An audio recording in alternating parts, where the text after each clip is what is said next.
Pessoal, tudo bem? Eu sou o professor Ednei e nessa videoaula a gente vai tratar um pouquinho sobre análise combinatória, a gente vai ver alguns conceitos iniciais aí desse conteúdo.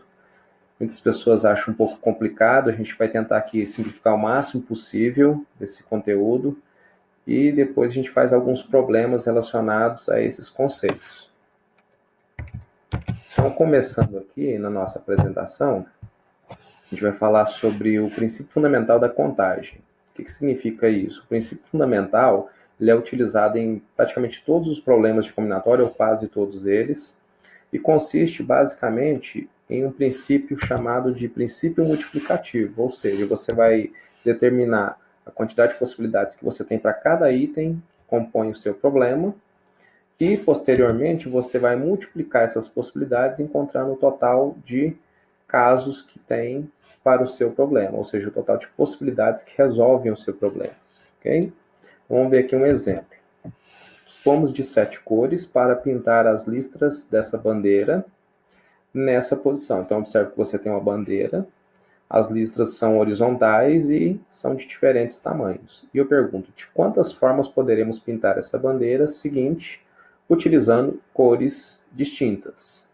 Então, se você quer utilizar cores distintas, você não vai poder repetir nenhuma cor. Na primeira lista, você vai ter 7 possibilidades de escolha. Já para a segunda, você vai ter 6 possibilidades. Para a terceira, 5 possibilidades. Para a quarta, 4 possibilidades. Então, esse aí é o total de possibilidades que você tem para cada item do seu problema, para cada lista. Se você quiser saber a quantidade de bandeiras possíveis de serem formadas, basta você multiplicar esses itens. Então, você vai ter 7 vezes 6 vezes 5 vezes 4 pelo princípio multiplicativo, que dá um total de 840 formas diferentes para essa bandeira que você está montando. Ok? A gente vai falar um pouquinho sobre árvore de possibilidades. O que é uma árvore de possibilidades? Nada mais é do que um diagrama que descreve todas as possibilidades que você tem para um agrupamento. Ok? Então, eu vou dar um exemplo aqui de lançamento de moedas. Então, você está lançando aí 2 moedas e você tem a seguinte árvore de possibilidades para esses lançamentos. Quando você lança a moeda, inicialmente, você tem 2 resultados possíveis. Ou vai sair cara, que eu estou representando aí com a letra C, ou coroa, que eu estou representando com a letra K. Já para o segundo lançamento, se saiu cara no primeiro, pode sair cara no segundo. Se saiu cara no primeiro, pode sair coroa no segundo. Agora, se saiu coroa no primeiro, pode sair cara no segundo e pode sair coroa no segundo também. Então, a árvore de possibilidades que eu tenho justamente é essa aí, esse diagrama que aparece para vocês. Cara, cara, cara, coroa, coroa, cara, coroa, coroa. Só que esse tipo de listagem que a gente está fazendo aí, descrever todos os casos que resolvem um problema, é um pouco trabalhoso se você estiver trabalhando com a quantidade muito grande de itens. Esse tipo de diagrama a gente utiliza para poucos casos, como é o exemplo que eu dei aí. Mas se você for trabalhar com um problema que traz um número de casos muito grande, você vai abandonar esse tipo de diagrama e você vai aprender apenas a calcular a quantidade de possibilidades que tem para o seu problema. A notação fatorial é um conceito simples de você entender. Basicamente, a multiplicação sucessiva dos antecessores de um número natural até chegar no fator 1. Então, vou dar um exemplo. 6 fatorial, na matemática, a notação fatorial é um ponto de exclamação. Então, 6 fatorial é 6 vezes 5 vezes 4 vezes 3 vezes 2 vezes 1. Bem simples de entender. Quando você multiplicar esses fatores e obtiver o 720, esse é o resultado do 6 fatorial. A gente vai utilizar essa notação nos próximos cálculos que a gente vai trabalhar, que são as permutações, e a gente vai começar com a permutação simples. Permutar nada mais é do que você mudar ou trocar os elementos de posição em um conjunto. Então, quando você vai fazer uma permutação simples, você está apenas trocando a ordem dos elementos do seu conjunto, ok? Por exemplo, uma fila tem 4 pessoas e eu pergunto de quantas maneiras você pode montar essa fila. O número de maneiras que você pode montar essa fila justamente é o que a gente chama de permutação de 4 elementos, que é representado por 4 fatorial, que é o 4 vezes 3 vezes 2 vezes 1, dá um total de 24 possibilidades de filas que você tem aí. E por que que dá justamente esse 4 fatorial, né?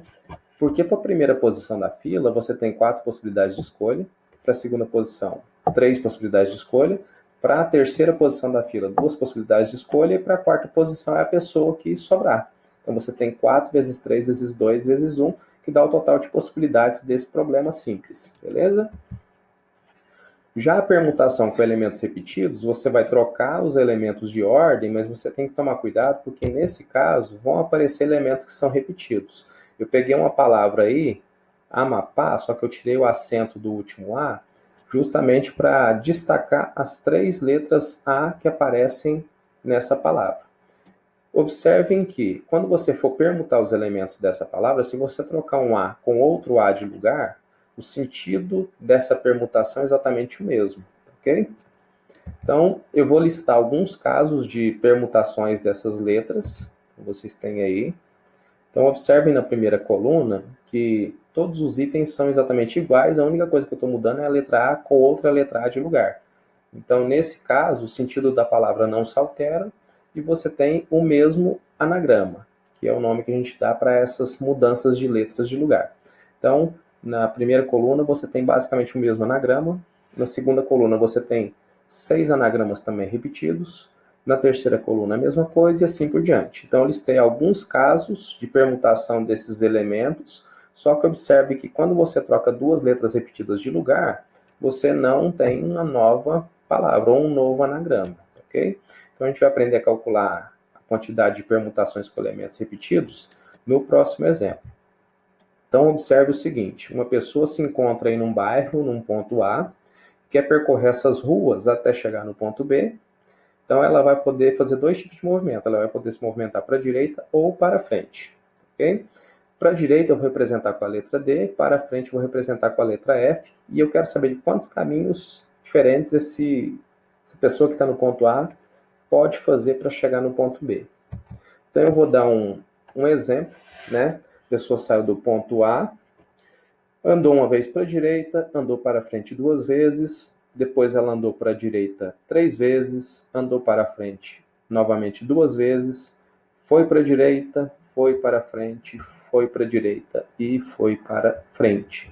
Então você teve aí um total de 12 comandos possíveis. Você andou para a direita 6 vezes e para a frente 6 vezes.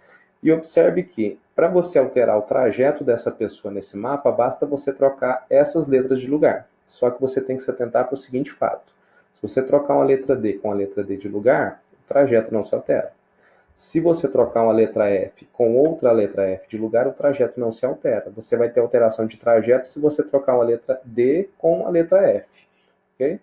E nesse caso, você tem que permutar todos esses elementos, que é um total de 12, e você tem que eliminar as repetições que vão aparecer nesse trajeto.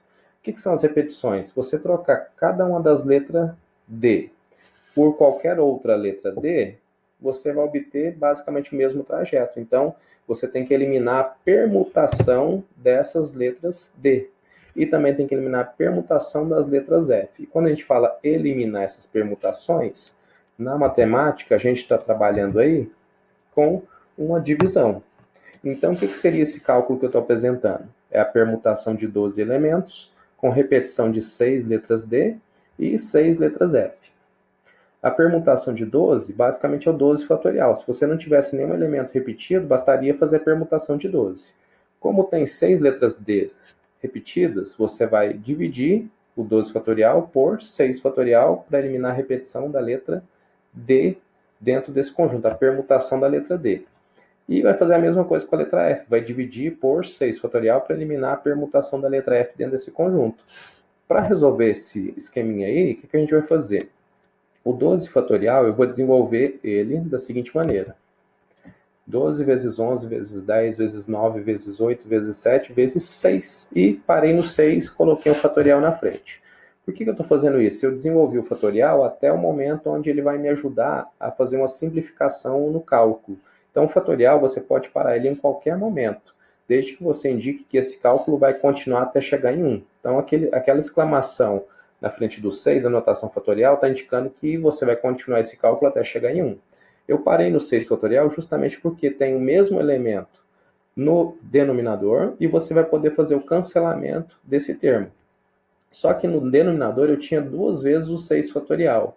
Eu desenvolvi um deles e o outro eu deixei da maneira como estava para poder fazer a simplificação. O restante do cálculo, depois que você eliminar o 6 fatorial, basta você multiplicar a parte de cima, multiplicar a parte de baixo e chegar no resultado que ele está esperando aí, que é 924. Beleza?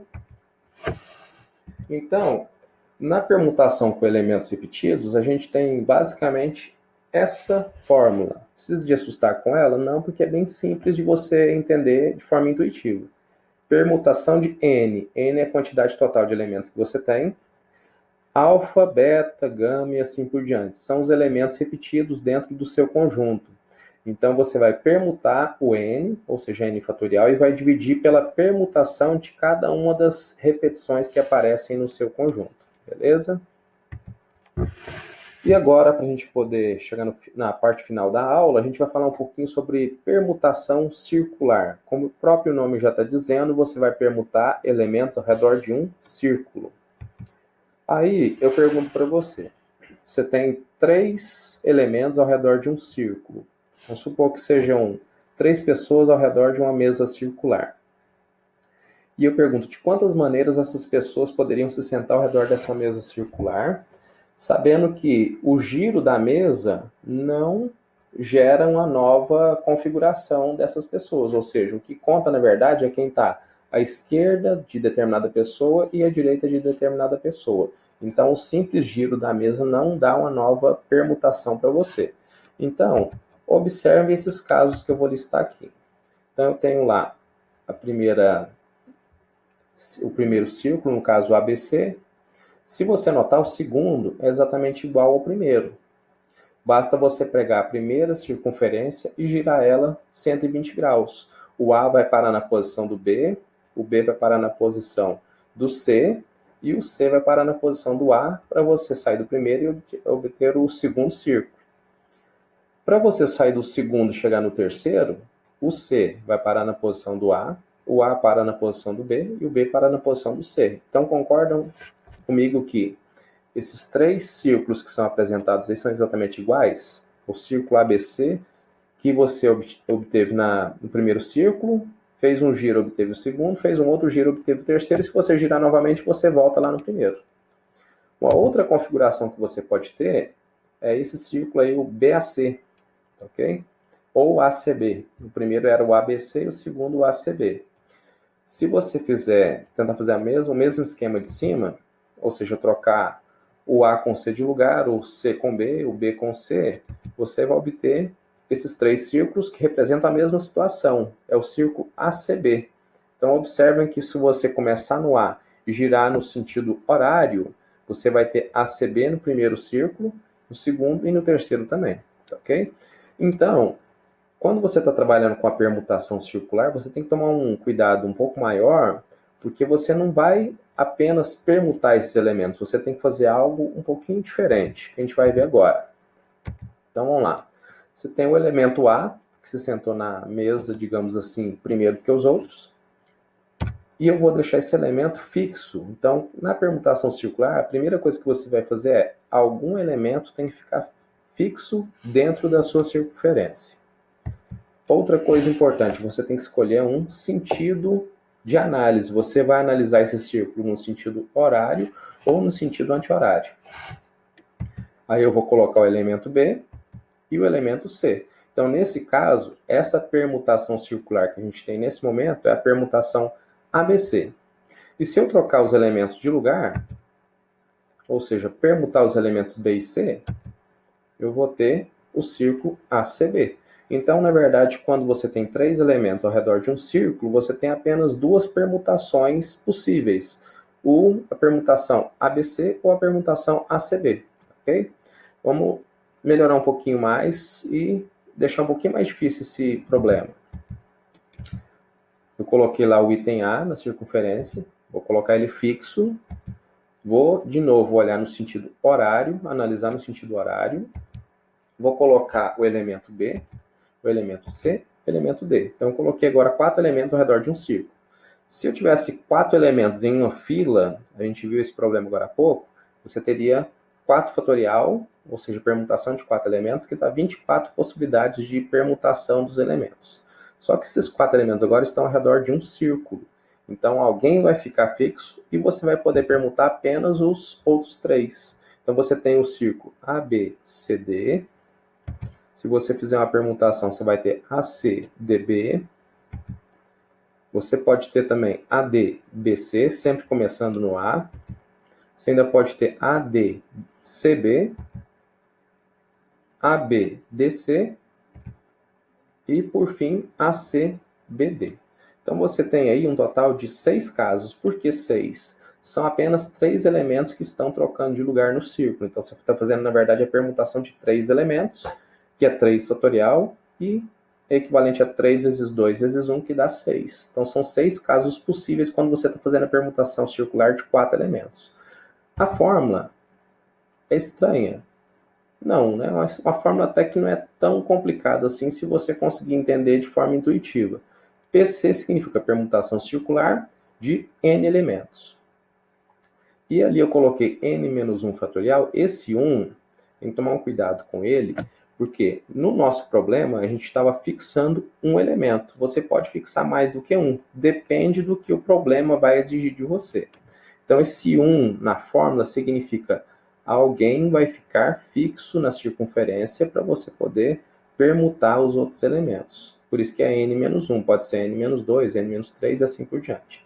Então, se você aprender a trabalhar com a permutação circular de maneira mais intuitiva, usando o conceito básico de permutação, lembrando de fixar alguém, não é tão necessário assim você ficar preso a fórmulas, beleza? Vamos agora para um problema. De quantos modos 7 crianças podem brincar de roda, de modo que João e Maria, 2 dessas crianças, fiquem sempre juntas?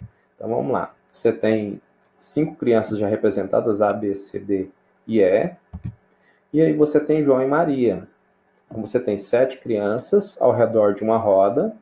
Eu quero saber de quantas maneiras você pode posicionar essas crianças de maneira que João e Maria fiquem juntas. Só que eu não falei que João tem que ficar à esquerda de Maria e nem que tem que ficar à direita de Maria. Então, essa posição de João e Maria podem variar. Então, observe que João e Maria vão ficar fixos nessa posição, só que eles podem permutar entre si. João e Maria ou Maria e João. Okay? Então, você vai fazer a permutação desses 2 elementos, mas todos os outros 5 que aparecem nessa circunferência você pode permutar também. Então, basicamente, o cálculo que resolve esse problema é a permutação de 2 elementos, que são João e Maria, e a permutação dos outros 5 elementos, as outras 5 crianças que estão nessa roda. Então, você vai fazer o cálculo 2 fatorial vezes 5 fatorial. O 2 fatorial é 2 vezes 1, 5 fatorial é 5 vezes 4 vezes 3 vezes 2 vezes 1. Então, você vai ter aí 2 vezes 120, que dá 240 possibilidades de posicionamento dessas crianças nessa roda. Beleza? Então, pessoal, era isso que eu tinha para trazer para vocês, essa primeira videoaula nossa de análise combinatória. Nas próximas, a gente vai tratar de alguns outros assuntos e, posteriormente, fazer alguns problemas envolvendo esses conceitos. Ok? Então, muito obrigado. Até